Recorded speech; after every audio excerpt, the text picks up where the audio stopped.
दुनिया में आदमी के बोलिए बिकाला।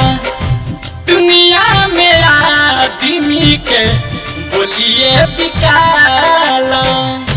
बोलिए से गोली चले हो, बोलिए से गोली चले चले लाठी भाला। दुनिया में आदमी के बोलिए बिकाला। दुनिया में आदमी के बोलिए बिकाला।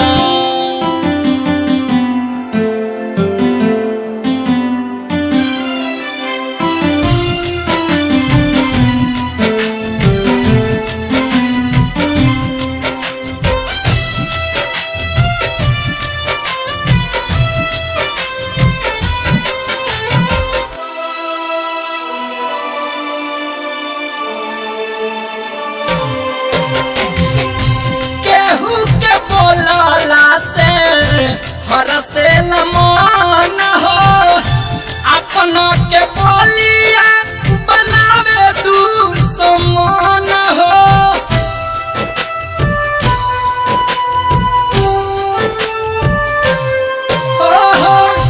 केहू के बोलला से हर से न मान हो, अपना के बोलिया बनावे दुश्मन हो, बनावे दुश्मन हो। बुझे वाला बोलिए से हो, बुझे वाला बोलिए से सब बुझ जाला। दुनिया में आदमी के बोलिए बिकाला। दुनिया में आदमी को बोलिए बिकाला। दुनिया में आदमी के बोलिए बिकाला।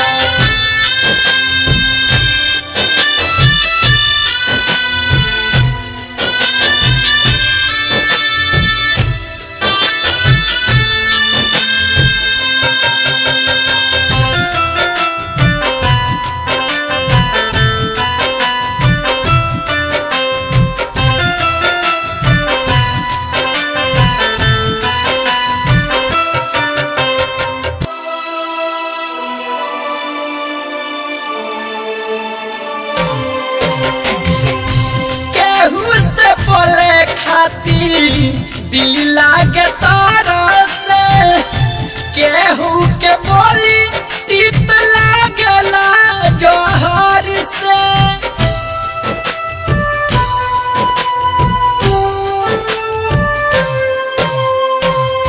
केहू से बोले खातिर दिल लागे तारा से, केहू के बोली तीत लागला जहर से, तीत लागला जहर से।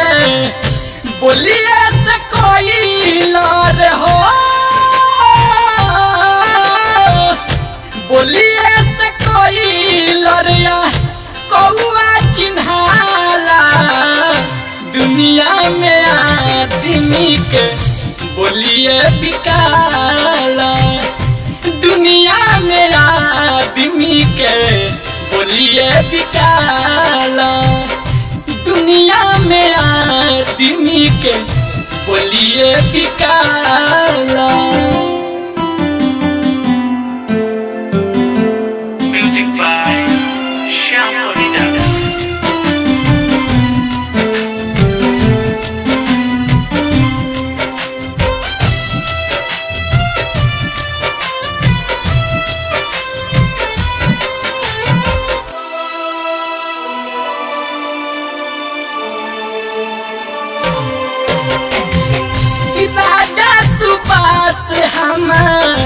यह पैगाम बा, मीठी बोलिला में नहीं लागत कोनो दाम